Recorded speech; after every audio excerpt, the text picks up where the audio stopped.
everyone, myself Amisha. Welcome you all to another interesting session. So, in this session, I would like to discuss with you the 5 most important strategies to clear a competitive exam. I'm sure that it will be helpful to you not only to clear banking examination but any other competitive exams like UPSC, NDA as well as SSC examinations too. So without any delay, let's discuss the 5 most important strategies.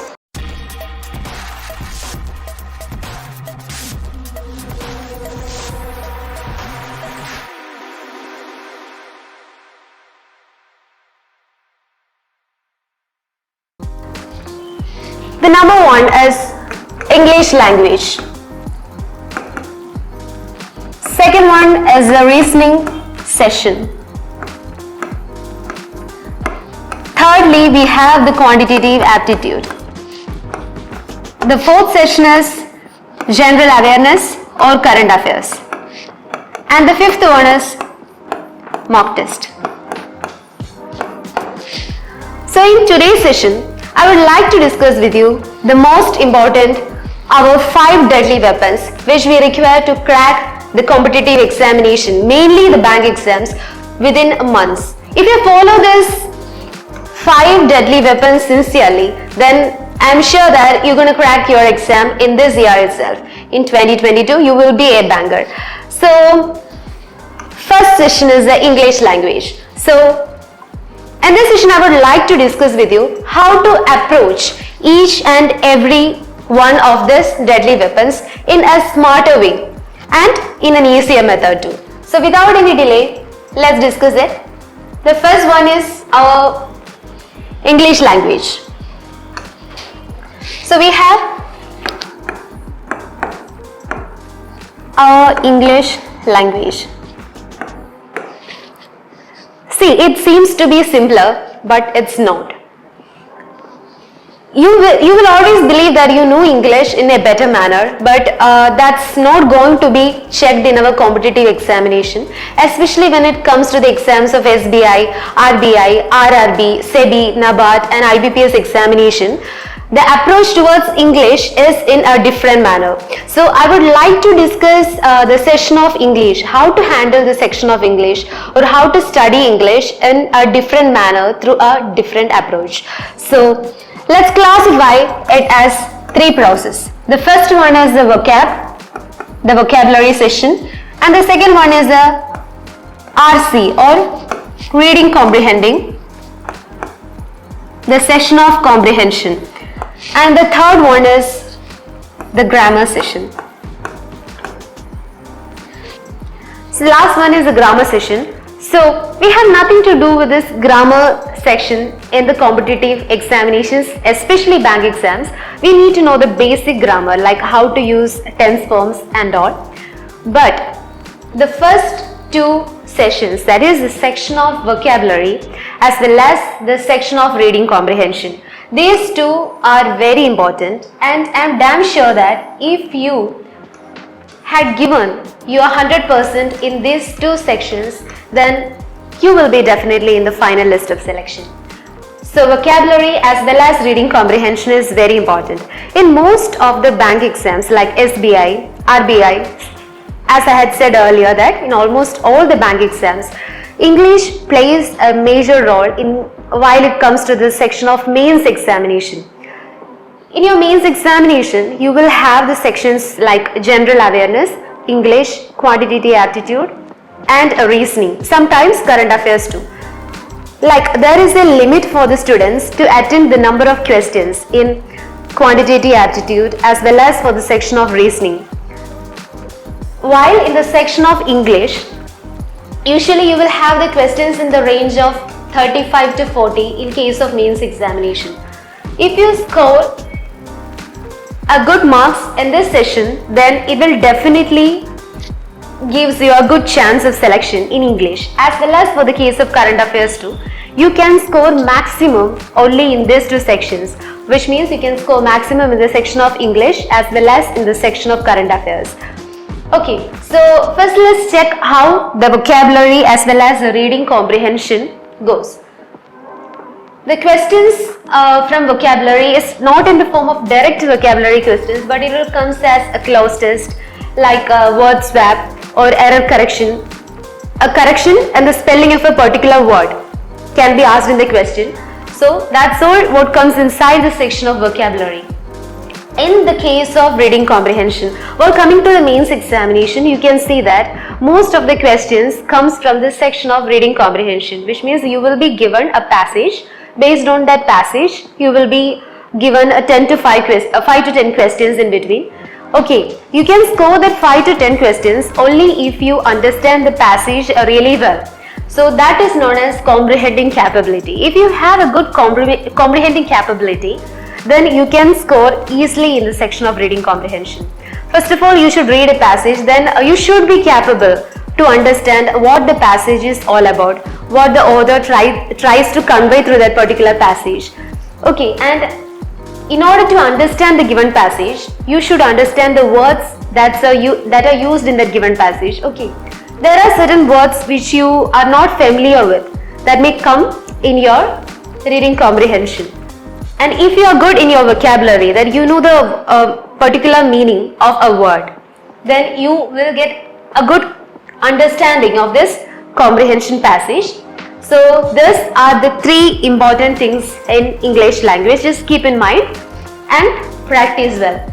You can ace through this section, not only through the section of English, you can ace through the section of English, aptitude, reasoning, current affairs, whatever it is, only through practice. If you practice really well, then you can simply ace through any section. So I would suggest that you should read one editorial daily. Reading of editorial will normally helps you in a gradual way to improve your vocabulary as well as your comprehending capability. So reading one editorial daily will help you in a better way. Like you can read the editorials of Hindu newspaper, which I prefer, or you can read the editorials of any other newspapers like Deccan Chronicle, like Times of India and all. Even if you are not comfortable in reading with the editorial, it's okay, fine, then you can read novels. If you are interested, if you are a person who loves to read, then you can read a fiction as well as any other novels of your interest.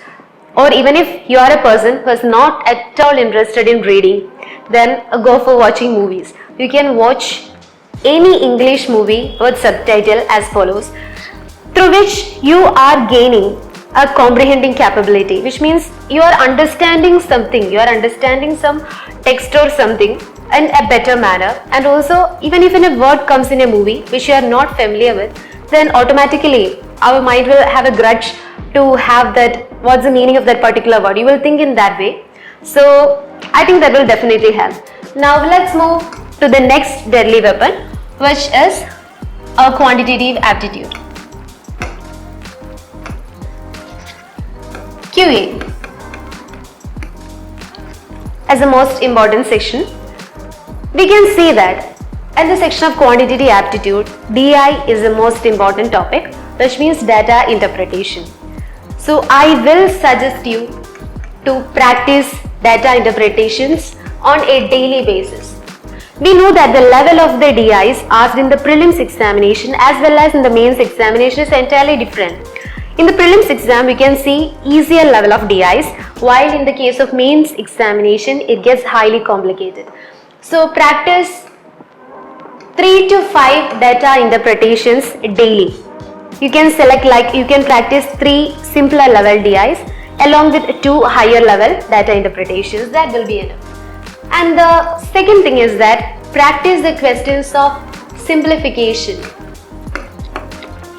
You can practice the questions of simplification or approximation daily. You can practice 10 questions from this section. And thirdly, you can practice number series questions. You can practice 10 questions from number series on a daily basis. Listen here, all I am saying is on a daily basis. If you do it daily, then you don't have the need to prepare so much for the examination. You and your mind both are equally preparing for this examination on a regular basis, and the output will be huge. That's why I am saying you to follow. Do follow. Okay, and the fourth thing is that practice quadratic equations, 3 to 5 questions on a daily basis. Okay, last we have the session of arithmetic. We all know that. Arithmetic contains the sessions of time and distance, compound interest, simple interest, profit and loss, similarly mixtures and allegations, ages, then times and distance. We all know that times and distance have a bifurcation of boats and streams, trains, etc. So all those things comes under the session of arithmetic or miscellaneous that you can practice in as per your convenience. Like say you can practice 10 questions daily, 2 questions from like simple interest. If you are taking simple interest in a one day, you can practice 5 prelims level simple interest or compound interest questions and 5 simple interest or compound interest means level questions. So through this process, you are practicing for prelims as well as mains in a regular basis. So I will suggest you to follow this one. So also on a daily based practice questions for the prelims as well as for the mains.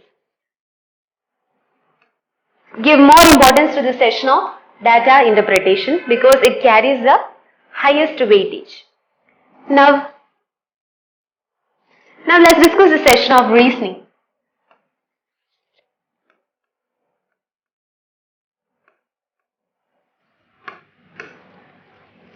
Reasoning, the most important topic that comes under the session of reasoning.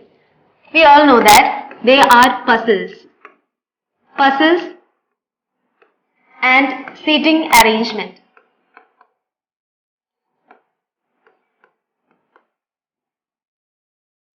For the prelims examination, you will have almost 80% of the questions that comes from the section of puzzles and seating arrangement. For the mains examination too, you will have 80% of the questions that comes from the section of puzzles and seating arrangement. So I will recommend you to follow this pattern, like 5 puzzles, solve 5 puzzles questions, which includes the questions from seating arrangement too. Anyway, solve 5 puzzles in seating arrangement. You can choose it as per your convenience. How many puzzle question, how many seating arrangement question. Anyway, solve 5 puzzle questions per day plus 1 mains level reasoning question in a week or twice in a week. You can choose as per your convenience. Anyway, you can practice 5 puzzle questions daily as well as 1 mains level, which means a higher level puzzle. Higher level puzzle is highly complicated, which takes a lot of time to solve. That's why I am saying that anyway, just give a 1 mains level puzzle in a week. Okay. And now we can also know that the miscellaneous part in reasoning consists of the topics like alphanumeric series, direction census, coding decoding, blood relation,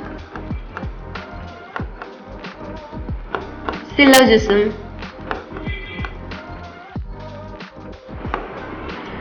etc. These are the topics which comes under the session of miscellaneous, and you can take as a combination of this, like you can solve 10 to 15 questions daily as a clubbing of all these topics. Like 1 question from coding and decoding we can solve, like blood relation you can solve, or you can take as the individual topics in study. So as per your convenience, right? And the last, we have the most important deadly weapon, which is the session of current affairs.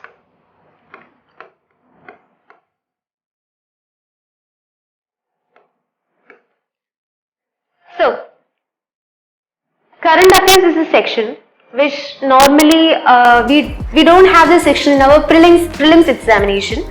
We usually see the session of current affairs in our mains examination.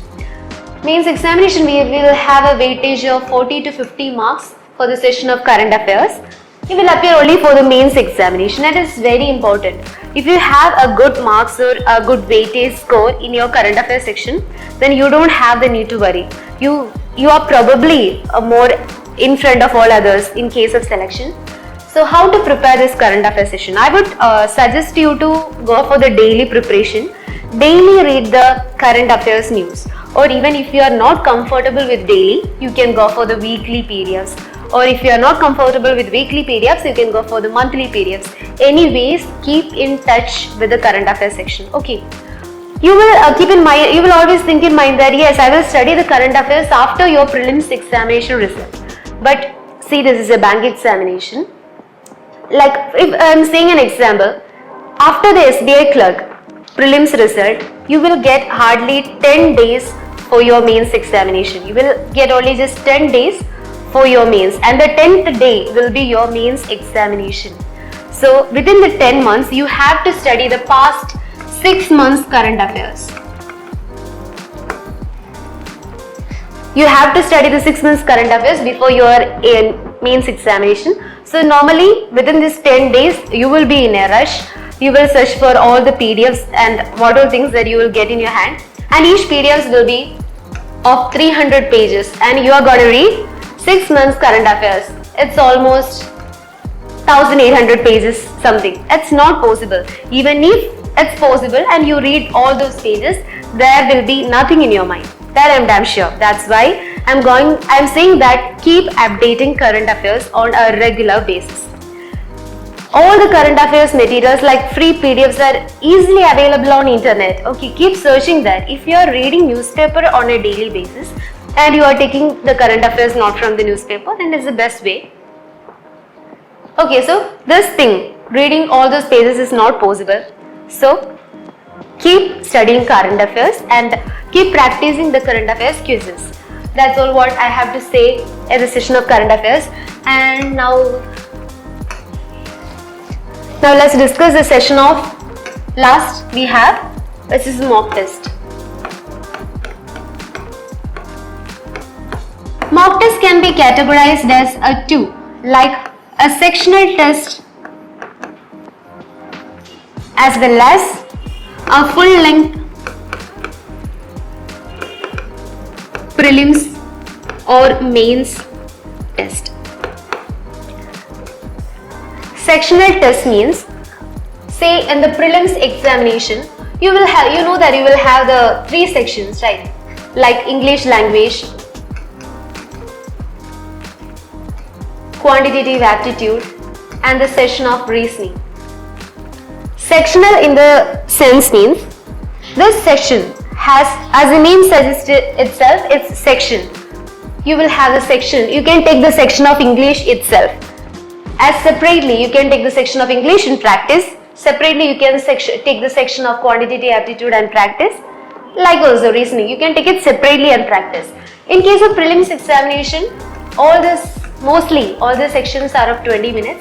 And you will have the mark weightage like 30, 35, 35. Okay. So, as an example, in the section of reasoning, your sectional test will be like 35 questions. You have to solve this 35 questions in 20 minutes. So, that is a sectional test. So, if you are practicing this sectional test, then definitely you can master in each of the sections.